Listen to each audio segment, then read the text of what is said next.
Bienvenidos a una entrevista más del programa Tu Voto, Tu Futuro. Hoy me encuentro con mi compañera Mariana Aguilar, soy Ernesto León y nuestra invitada del día de hoy es la candidata presidencial Claudia Dobles. ¿Cómo estás? Muy bien, muchísimas gracias por la invitación, Ernesto, Mariana, muy contenta de estar aquí y muy contenta de poder hablar con ustedes. Mira, doña Claudia, quería empezar con una pregunta para que rompamos el hielo, ¿verdad? Como urbanista, ¿qué ciudad fuera de Costa Rica te inspira y cuál usarías como modelo para aplicar aquí? Hay muchas, todas aquellas ciudades que ponen en el centro a la gente y no al carro, normalmente son ciudades que son buena referencia. Y en esas creo que hay muchas ciudades, algunas en Europa, por ser también las ciudades más viejitas, se desarrollaron pensando en la movilidad de las personas, mayoritariamente no era en carro, ¿verdad? El carro vino después. Por eso justamente las ciudades estadounidenses, que ya son más recientes y muchas se desarrollaron alrededor del carro, tienen características diferentes. Pero aún en Estados Unidos te voy a dar una ciudad que me encanta, que es Boston, es de las ciudades más viejas y es una ciudad que se puede caminar, es una ciudad que tiene un transporte público súper eficiente, es una ciudad que tiene espacios públicos, está hecha para la gente. Entonces, las ciudades que estén pensadas para la gente y no para el carro. Me parece muy bien, muchas gracias por el aporte. Y bueno, hablando también otra vez de su profesión. Usted antes estaba mencionando que usted tiene experiencia en gestión de proyectos en arquitectura. ¿Cómo cree que esa experiencia le sirve para gestión de proyectos gubernamentales? Bueno, yo tuve la oportunidad, Mariana, de trabajar desde proyectos muy chiquititos, digamos, como cuando empecé, que hacía residenciales, proyectos residenciales, casas, que son las más complejas, no se dejen engañar, estudiantes de arquitectura, las casas son de los proyectos más complejos que hay, hasta proyectos muy grandes en los que pude participar ya al final, digamos, de mi último paso por la empresa privada, que ya eran proyectos a nivel de ciudad.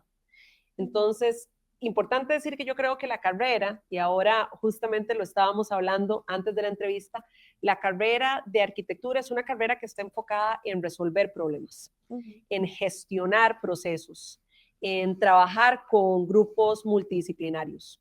El arquitecto, la arquitecta tiene que trabajar con toda la parte de ingenierías, no solamente la parte de ingeniería civil, sino la parte de ingeniería eléctrica, ingeniería mecánica, y conforme los proyectos son más grandes, tenés todas las otras ramificaciones y disciplinas que se tienen que incorporar. Y la arquitectura, en principio, es el corazón de esa coordinación. Entonces, son habilidades de trabajo en equipo, resolución de conflictos, resolver problemas, trabajar con equipos multidisciplinarios, manejar presupuestos y atender y dar resultados a los clientes. Entonces, creo que todas esas cosas me han servido a mí y más bien me parece que ojalá la política pública pudiera tener más personas de esas carreras involucrándose. Perfecto. Bueno, vamos moviéndonos hacia el tema de educación. En su plan de gobierno usted propone aumentar progresivamente el porcentaje del Producto Interno Bruto destinado a educación a un 1.15% entre el 2026 y el 2030. Entonces, pero para lograr esto, usted también propone varias reformas. Entonces, de estas reformas, ¿cuáles son las tres prioritarias para poder revertir esta crisis educativa que estamos viviendo actualmente? Sí, justamente como estábamos comentando, Mariana, nosotros estamos comprometidos con hacer un aumento progresivo de presupuesto. Ese 1.15% significan 600.000 millones al 2030. Es decir, estamos poniendo la educación realmente en el centro y como prioridad. Algunas de las reformas que nos parecen importantes que se den para que ese presupuesto pueda ejecutarse de la mejor manera y tener mayor impacto y buenos resultados es una transformación de la parte administrativa del Ministerio de Educación Pública hacia la digitalización. Ahí ya nosotros dejamos una plataforma que funciona bastante bien, pero hay que hacerla crecer y hay que generar interoperabilidad con todos los programas que utiliza el ministerio, pero eso se puede ir haciendo, que es la plataforma Saber. Ahí podemos eliminar duplicidades, generar eficiencias, cortar burocracia. La otra reforma que nosotros queremos hacer, esa tiene que pasar por la Asamblea Legislativa, es poder sacar la evaluación docente del Ministerio de Educación. Así, de hecho, lo recomienda el último estado de la educación y nosotros estamos alineados con esa propuesta para que sea un ente técnico independiente que no esté dentro del ministerio, que eso tiene sus complejidades y distorsiones, y que pueda realmente evaluar la calidad docente, no desde el punto de vista punitivo, sino para realmente entender en dónde hay que capacitar a nuestro cuerpo docente, en dónde tenemos que darle más apoyo, en dónde tenemos que actualizar currícula y para actualizar currícula, en dónde tenemos que dar una actualización también a los docentes y las docentes que enseñan ciertas materias. Entonces, eso nos parece vital. Y por último, el último gran tema que tenemos a nivel de sistema educativo público, primaria y secundaria, es que queremos enfocarnos en los colegios técnicos profesionales e ir paulatinamente con esos colegios técnicos profesionales cambiando la malla curricular para adaptarla más a las necesidades que tienen los chicos y chicas al día de hoy, que no son las mismas que yo tenía, ¿no? Entonces, cómo utilizar herramientas digitales para la colaboración, alfabetización digital, por supuesto, inteligencia artificial, robótica, ciencia de datos. Esas cosas nosotros nos vamos a enfocar en progresivamente cambiar esa malla curricular, enfocándonos en los CTPs, en los técnicos profesionales, porque ahí hay condiciones más fáciles de cambiar esa malla. A mí me gustaría saber un poco más acerca de esa plataforma Saber. ¿Qué es lo que hace exactamente? Es digitalizar todo el sistema del MEP. Recordemos que el Ministerio de Educación es uno de los ministerios más grandes. De hecho, es el Ministerio de Educación posiblemente de los más grandes al menos de Centroamérica. Si nosotros tomamos en cuenta no solamente a todo el equipo administrativo, sino todo el cuerpo docente y todo lo que hay, digamos, dentro del Ministerio de Educación Pública, es gigantesco. Entonces, es un ministerio que todavía en la administración pasada guardaba ampos con papeles de procesos. Y nosotros lo que queremos, y se hizo así, por eso está la plataforma Saber, es poder poco a poco transicionar a una digitalización de los procesos que pueda de manera interoperable conectar todo aquel ecosistema de programas, entre los programas que están digitalizando pedazos y también las partes que no están digitalizadas, poderlas digitalizar y poder generar realmente para un ministerio tan grande un sistema mucho más transparente, más trazable, digitalizado por supuesto, que pueda eliminar eficiencias, que pueda agilizar los procesos, que pueda quitarle cargas burocráticas a los docentes sobre todo. Está bien. Doña Claudia, usted menciona una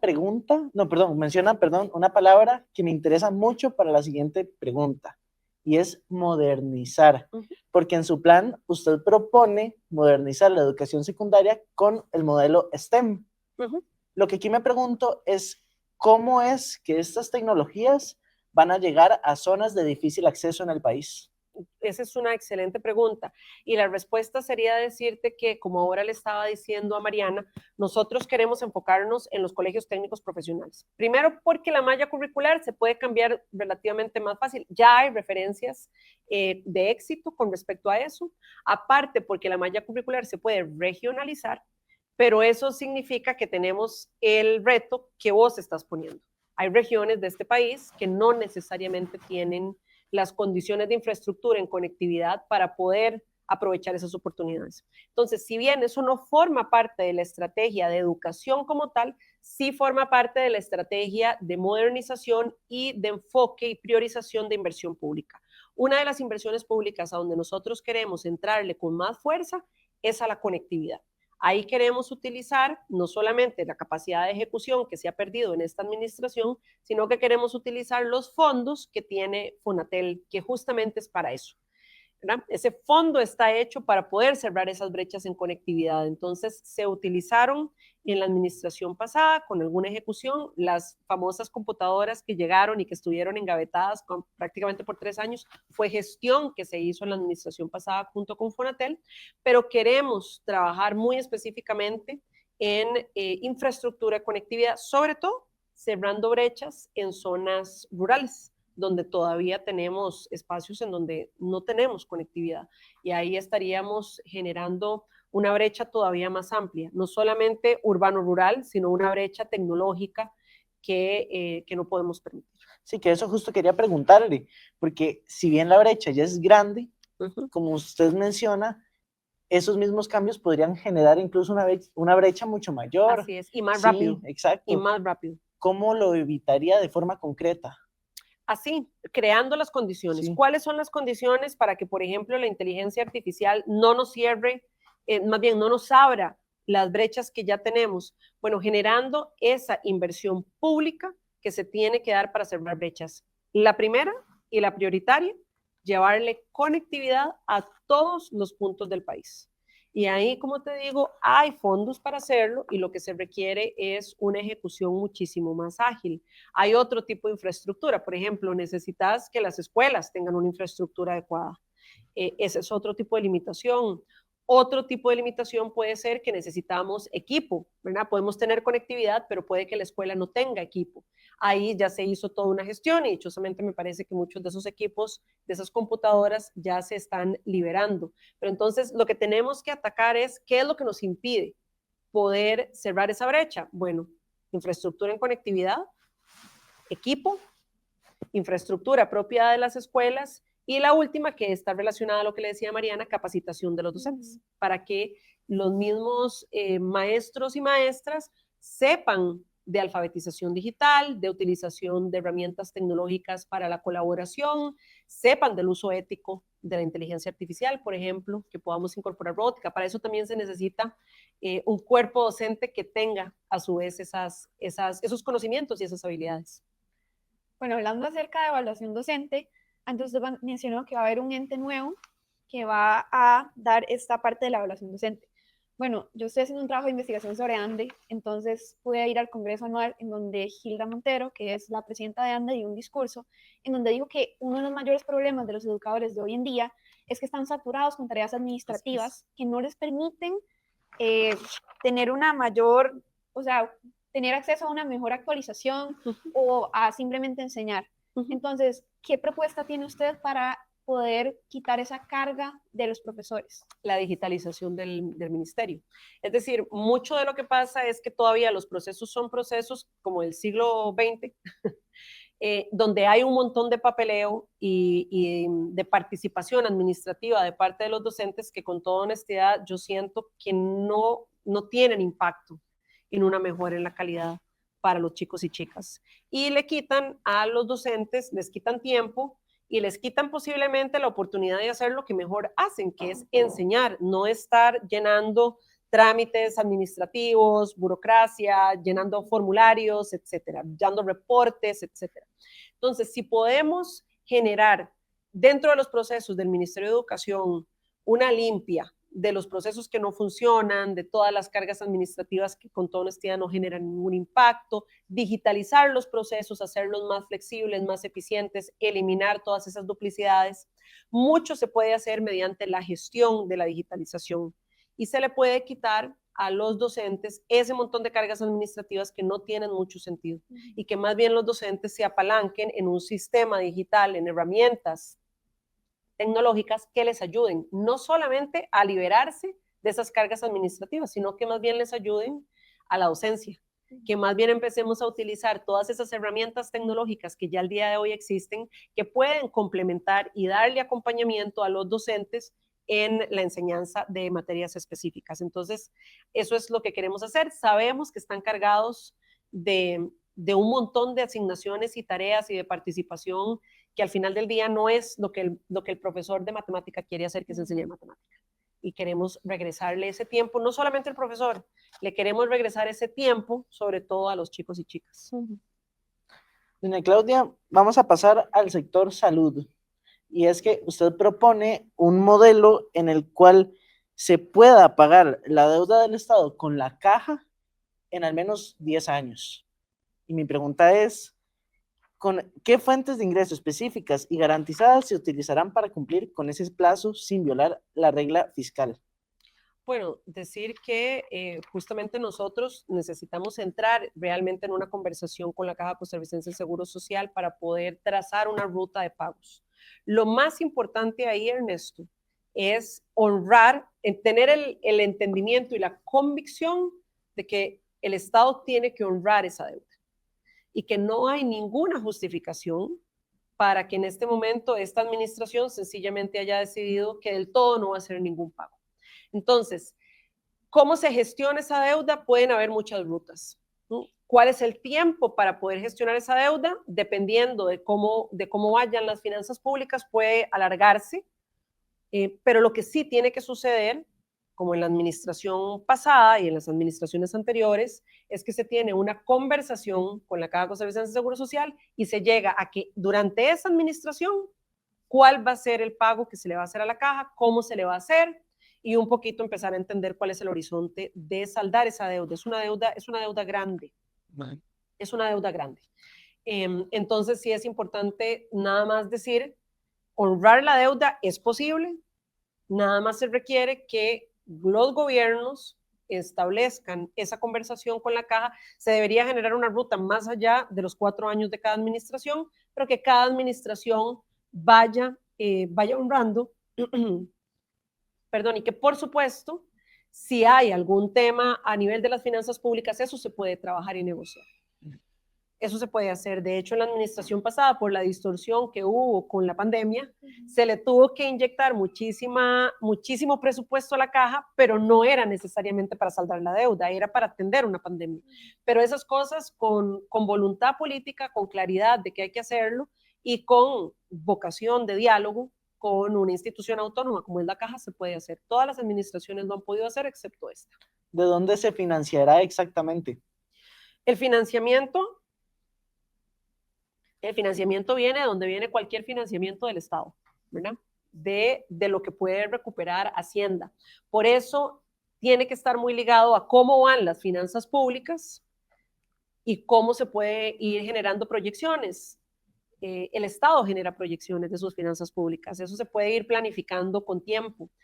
Pueden haber distorsiones de esas finanzas públicas. Y cuando eso suceda, si eso sucede, lo que se requiere es de volverse a sentar, a hablar. Eso lo hace la gente normal y corriente, por ejemplo, con los bancos, ¿verdad? Si usted tiene una deuda, pero en algún momento tenés algún problema, uno se apersona al banco y ve si uno puede hacer un arreglo de pago. Lo que la gente no puede hacer es sencillamente llegar a decirle al banco, ¿sabe qué? Yo la verdad es que no le voy a pagar. Eso, ¿verdad? Eso no existe para cualquier costarricense común, tampoco debería existir para el Estado. El Estado tiene que honrar esa deuda. Bueno, tomando en cuenta de que el plan es a 10 años y su gobierno solamente comprende 4. Entonces, ¿cómo piensa hacer para que se mantenga ese compromiso con el pago? Y además me interesa saber cómo usted desde su administración pretende cubrir esa deuda, tomando en cuenta que usted plantea un compromiso de no crear nuevos impuestos. Yo de verdad les digo, aún en los momentos de estrechez fiscal se puede pagar y se puede honrar la deuda. Eso no significa que la vas a pagar toda. Lo que significa es que Hacienda hace proyecciones, se hacen proyecciones, Hacienda hace proyecciones y con base a esas proyecciones puede llegar a un arreglo de cuánto dinero la administración proyecta que puede darle a la caja y se llega a una negociación. Cada administración tiene que ir honrando eso hasta que la deuda se cierre, ¿verdad? Eso no va a lograrse en una sola administración, no se va a lograr en la próxima administración, pero la próxima administración sí puede establecer cuánto de esa deuda por su proyección, por la proyección de las finanzas públicas puede hacer, llegar a sentarse con la caja, puede que la caja diga, no, sí, esto es muy poco, y hay una negociación. Pero cada administración tiene que hacer eso, es sentarse a negociar con la caja bajo una proyección que tiene que superar la administración, por supuesto. Okay. Vamos a pasar al sector de seguridad. Voy a empezar porque Alajuelita, que es donde usted creció, hoy en día es considerado uno de los cantones más peligrosos del país y tiene una tasa de homicidios, perdón, para confirmar aquí el dato, que aquí lo tengo, tiene una tasa de homicidios 15 veces superior al promedio nacional actualmente. Y la realidad en Costa Rica no está tan alejada debido a que ya llevamos 762 homicidios para lo que va del año. ¿Cuáles serán las las medidas directas que va a tener en los primeros 6 meses de gobierno?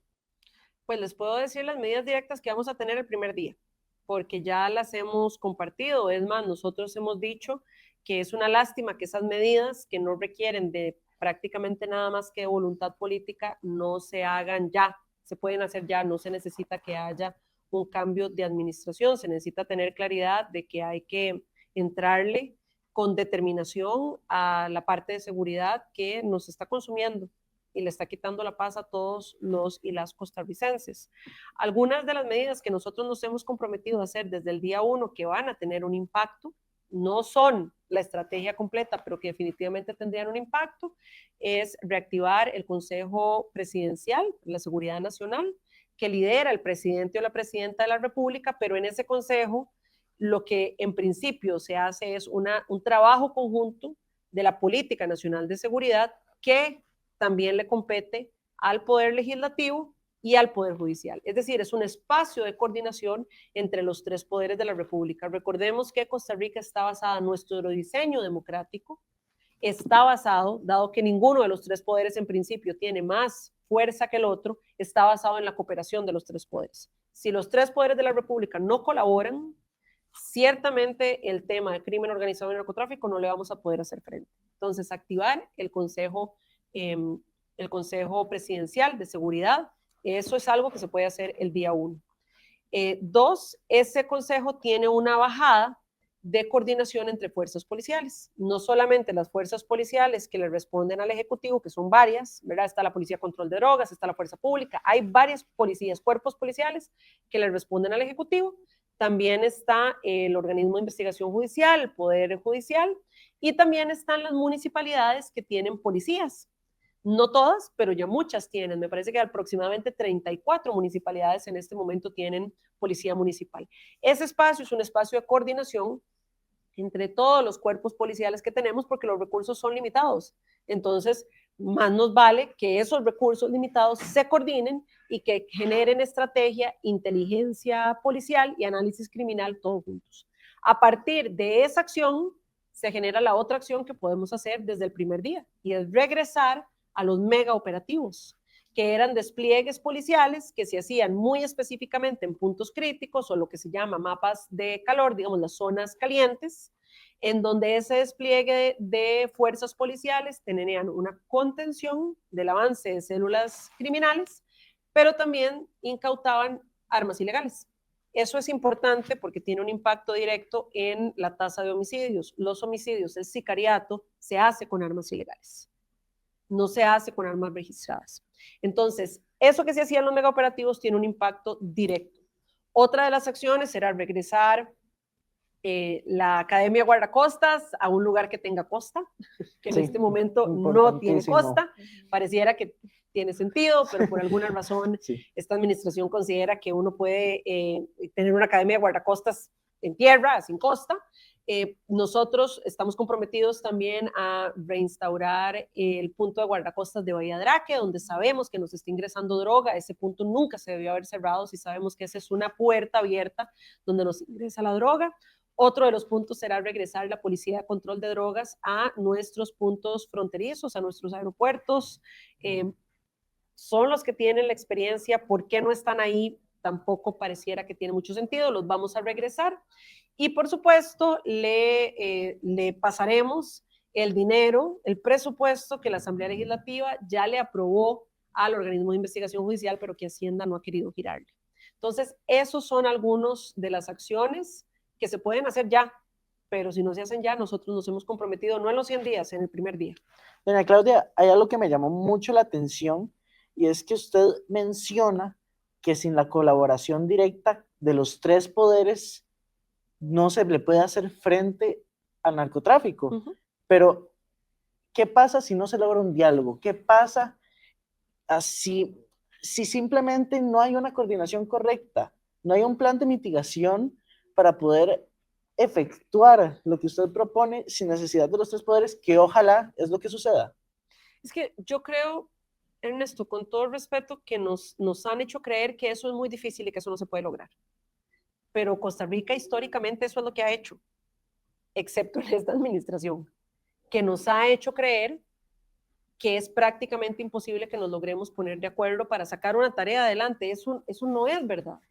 Costa Rica históricamente se ha construido a base de acuerdos. Nosotros históricamente como país le hemos hecho frente a retos gigantescos uniéndonos. No hace mucho nos tuvimos que unir como país para afrontar una pandemia mundial. Nos logramos unir con los retos que eso tuvo, con las diferencias que eso pudo traer. Logramos como país salir adelante con las heridas y las cicatrices que eso trajo.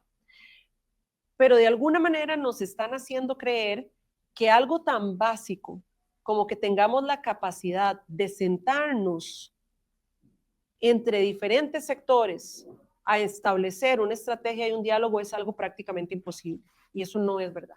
Eso no es verdad. Los tres poderes de la República no necesariamente van a estar de acuerdo en todo. Como uno en su familia tampoco está necesariamente de acuerdo en todo. Eso no significa que no haya puntos de trabajo, que se puedan avanzar en donde haya coincidencias. Siempre va a haber coincidencias. Nosotras las candidaturas, aquellas que nos presentamos a estos espacios y a los debates, hemos visto que tenemos diferencias, pero entre nosotros tenemos coincidencias. Entonces, que no nos hagan creer que eso es una labor prácticamente imposible. No es necesariamente fácil, pero no es imposible, se puede hacer. Bueno, me gustaría saber si tiene alguna medida de intervención directa en Alajuelita, específicamente, para poder combatir esta crisis de inseguridad que viven los ciudadanos de esta zona.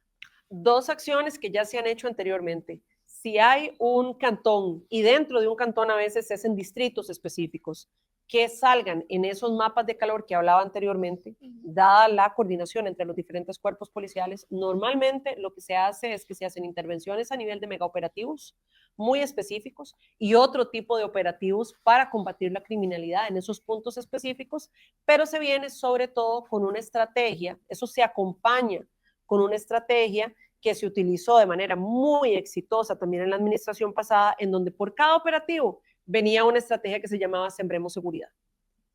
Porque al final del día, si en esa comunidad no se generan las condiciones para que el crimen organizado no siga reclutando, sobre todo personas jóvenes, no podemos darle sostenibilidad a punta de control territorial, no se puede. El control territorial va a ser importante de entrada porque en este momento lo estamos perdiendo, pero tiene que venir acompañado de una generación de condiciones. Lo que hablábamos anteriormente, una comunidad que tiene que tener servicios públicos de calidad, que tiene que tener conectividad, que tiene que tener transporte público, que tiene que tener una escuela que funciona, con un sistema que les prepara para el futuro a los chicos y las chicas, tiene que tener espacios públicos de calidad. Es decir, si no viene acompañado de eso, no hay estrategia de seguridad que pueda ser sostenida en el tiempo. Mira, no se puede. Entonces, tenemos que entrarle fuertemente con control territorial. Hay mecanismos para hacerlo sin levantar garantías individuales. Nunca se ha hecho en Costa Rica. No deberíamos ni siquiera empezar a asumir que lo podemos o lo debemos hacer, sobre todo si no se han tomado acciones previas. Se puede hacer control territorial fuerte mediante megaoperativos y otro tipo de operativos, pero eso tiene que venir acompañado de prevención. Perfecto. Bueno, en Costa Rica ha venido el aumento del sicariato y en su propuesta usted propone fortalecer la unidad de inteligencia financiera del ICD y además evitar que armas compradas legalmente terminen en manos de personas. Sí. Exactamente, el mejor control. Ajá, control y registro. Ajá. Entonces a mí lo que me gustaría saber es qué mejoras tecnológicas se harían en la plataforma concretamente de Control Pass, que es esta en donde se registran y se rastrean las armas legales acá en Costa Rica, y cómo se fortalecería esta unidad de inteligencia financiera con acciones concretas. Pues la unidad de inteligencia financiera se robustece no solamente con tecnología, sino también con recurso humano. Es decir, si estamos viendo cada vez tenemos más problemas relacionados al uso de tecnología para delitos financieros. No solamente los que están relacionados con lavado y drogas, sino en general con delitos financieros. No es casualidad, por ejemplo, que en Costa Rica hay un pico gigantesco de personas que en este momento están siendo víctimas de fraudes digitales relacionados a sus cuentas bancarias. Entonces, hay un tema ahí que va más allá del financiamiento, el lavado e irnos a la raíz, que es de donde el crimen organizado está obteniendo su dinero y cómo lo maneja. Sino que en general necesitamos robustecer con personal altamente capacitado y altamente capacitado en las nuevas formas en las que opera el financiamiento del crimen organizado, que ya no necesariamente es con moneda regular, ¿verdad? Ya estamos hablando de criptomonedas y cómo se manejan las criptomonedas es muy diferente, cómo se trazan, cuáles son las habilidades y las herramientas para poder trazar las criptomonedas. La gente piensa que no se pueden trazar, sí se pueden trazar, pero eso requiere de ciertas herramientas y de ciertas habilidades en el personal técnico. Entonces, no solamente es un tema de tecnología, es un tema de recurso humano.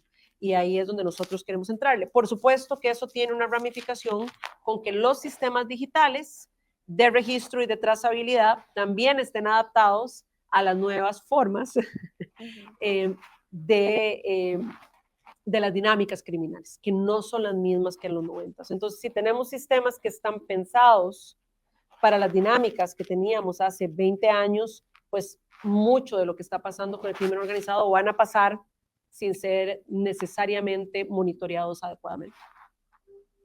Doña Claudia, usted en su plan de gobierno propone reducir el hacinamiento carcelario y volver a tomar control estatal dentro de las cárceles. ¿Qué medidas concretas propone para lograr estos objetivos? Bueno, de entrada, lo que hay que hacer para bajar el hacinamiento carcelario es tener mayor infraestructura penitenciaria. Entonces, recordemos que lo que sucede es que cuando los índices de hacinamiento empiezan a subir, esos indicadores lo que nos están diciendo es que necesitamos más metros cuadrados de cárcel, por más feo que suene, esa es la realidad.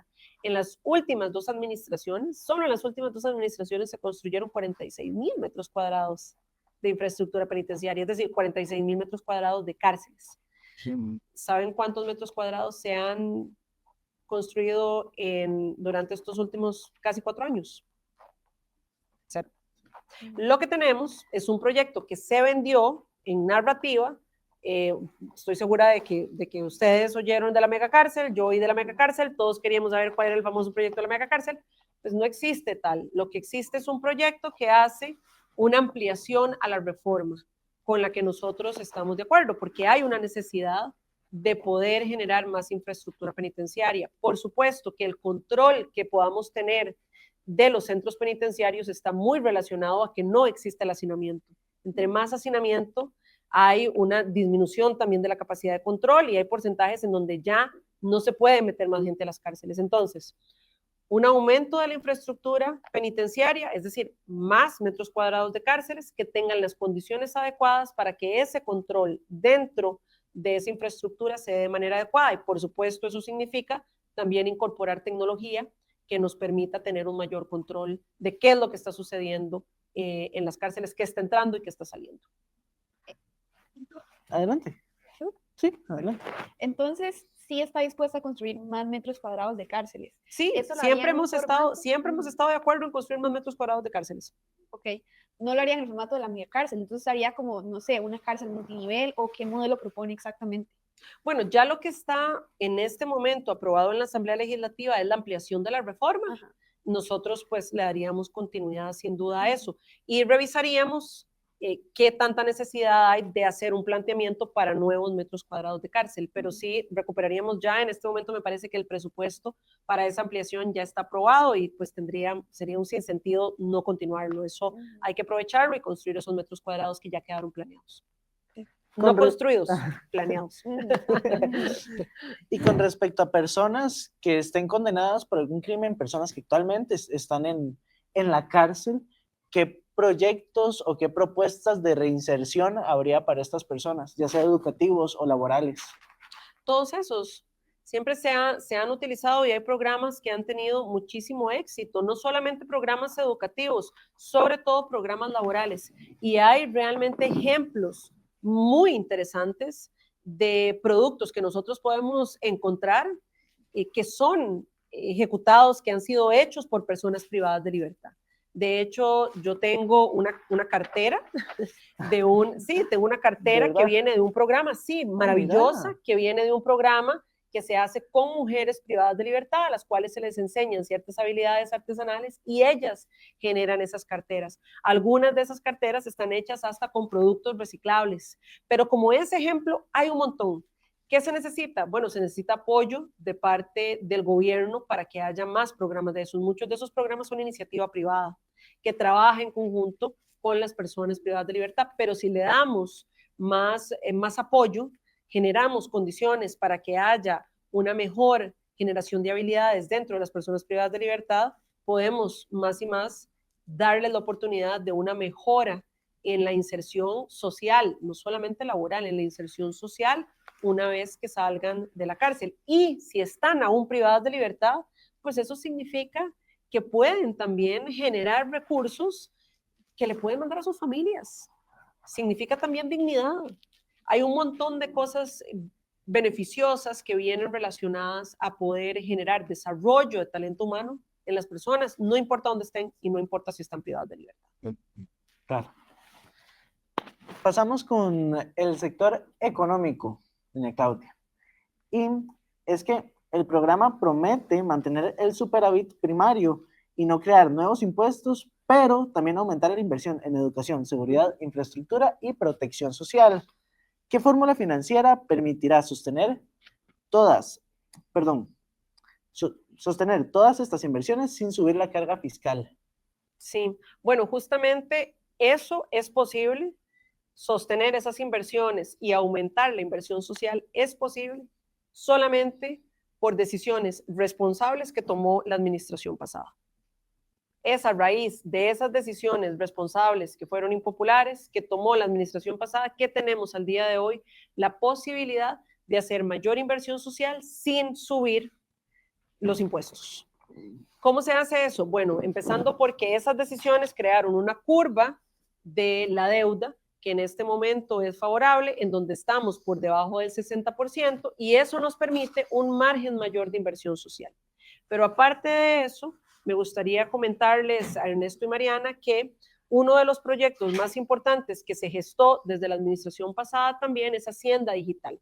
Con Hacienda Digital, que es un proyecto que ha tenido el apoyo del Banco Mundial, el Banco Mundial, por ejemplo, solamente con Hacienda Digital, generando mejora en la recaudación y un combate más efectivo en la evasión o en la elusión, ellos calculan que se puede llegar hasta un 1.5% del Producto Interno Bruto sin incrementar impuestos. Siendo muy conservadores, uno podría decir que podríamos tener un aumento del 0.5, 0.75 del Producto Interno Bruto. Ya solo con eso, nosotros podríamos tener, con ese incremento, que puede ser gradual hasta llegar a 1.5, con ese incremento, con una deuda que está por debajo del 60, que nos permite más inversión social y sobre todo que ya en este momento la inversión, por ejemplo, de infraestructura está fuera de regla fiscal, podemos invertir más en programas sociales. Doña Claudia, para ir finalizando, le tenemos 2 preguntas más y es con el tema que a usted le gusta, con infraestructura. Y es que reconocen la urgencia de acelerar la ejecución de obra pública, pero ¿cuáles van a ser las 3 decisiones ejecutivas inmediatas? Bueno, te voy a dar una. Lo primero es que se puede ejecutar con lo que hay. Se puede ejecutar con lo que hay, solo se necesita gente que sepa cómo hacer para ejecutar, ¿verdad? Esta administración no ha ejecutado, eso no significa que no haya gente en este país que no sepa ejecutar y que no hayan habido administraciones que no hayan ejecutado.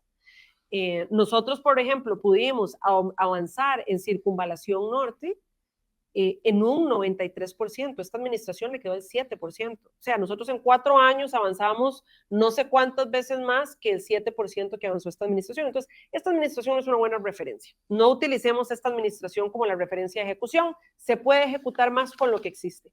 Pero, sin embargo, nosotros sí queremos hacer una reforma muy específica que creemos que va a mejorar los procesos de contratación y ejecución de obra pública. Y es el entendido de que en este momento nuestra contratación pública, toda nuestra contratación pública está en una gran bolsa. En esa gran bolsa legal, en esa ley de contratación pública, nosotros tenemos desde insumos, es decir, desde la compra de lapiceros hasta la compra de tecnología, hasta la formulación de ciudad-gobierno. Eso no tiene sentido.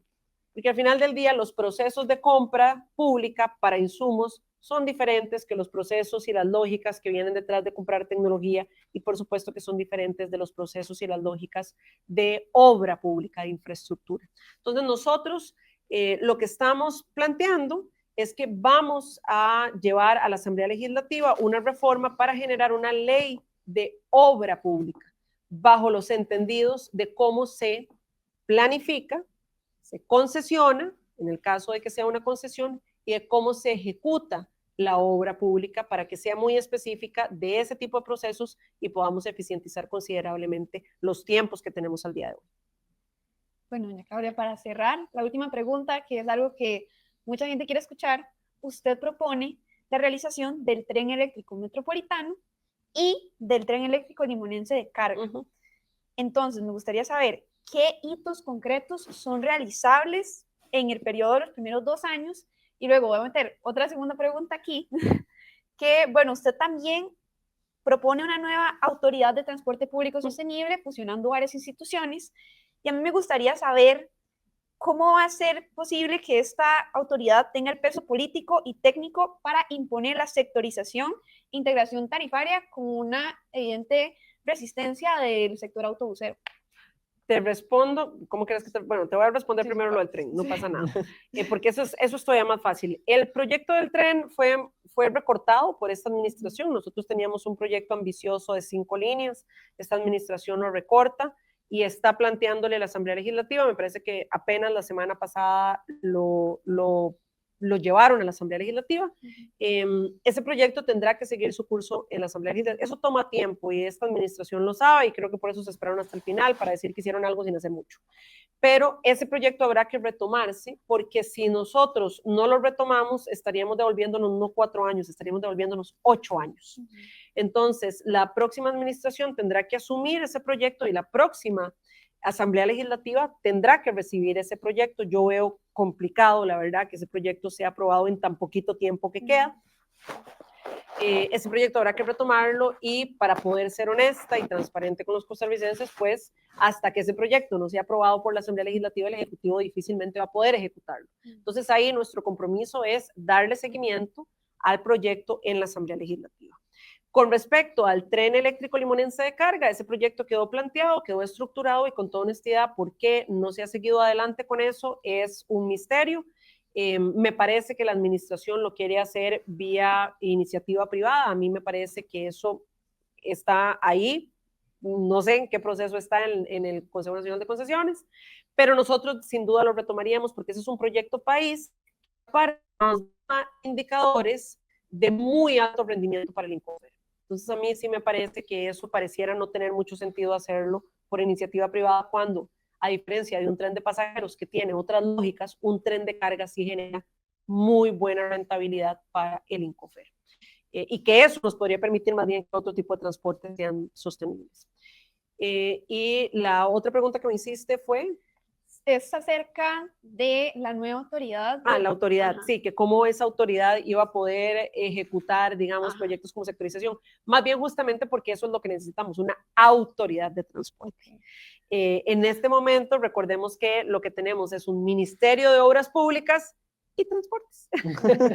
Un ministerio muy grande que siempre, históricamente, ha estado muy enfocado en obra pública, por supuesto, porque es necesaria. Pero la parte de transportes es un viceministerio que si bien ha tenido liderazgos importantes, es un viceministerio. Nosotros lo que estamos planteando es progresivamente transicionar a lo que tienen todas las ciudades y países del mundo que tienen transporte público eficiente. Es una autoridad que entiende el transporte público de todas sus modalidades, no solo buses, que es en lo que se ha enfocado el MOP históricamente. Los buses son una modalidad de transporte. Pero una autoridad de transporte puede entender un sistema integrado donde están los trenes, están los buses, están las plataformas digitales que dan servicios de transporte, están taxis, pero también está la movilidad no motorizada que se tiene que trabajar con las municipalidades.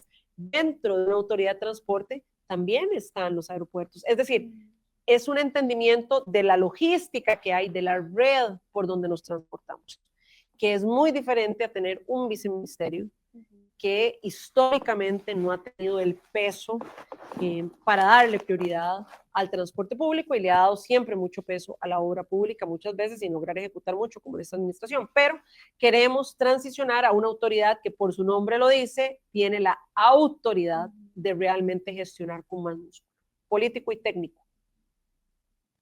Bueno, Pues eso sería todo, doña Claudia.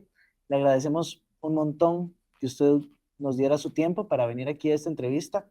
Como siempre, todas las disfrutamos un montón y la suya no es una excepción. Entonces, muchas gracias de nuevo, reitero. Muchísimas gracias más bien a ustedes, muchas gracias Mariana, Ernesto, por el tiempo y por las preguntas, y yo disfruté mucho la entrevista, así que muchísimas gracias. bueno. Con todo gusto, a usted más bien. Gracias por el tiempo y la oportunidad.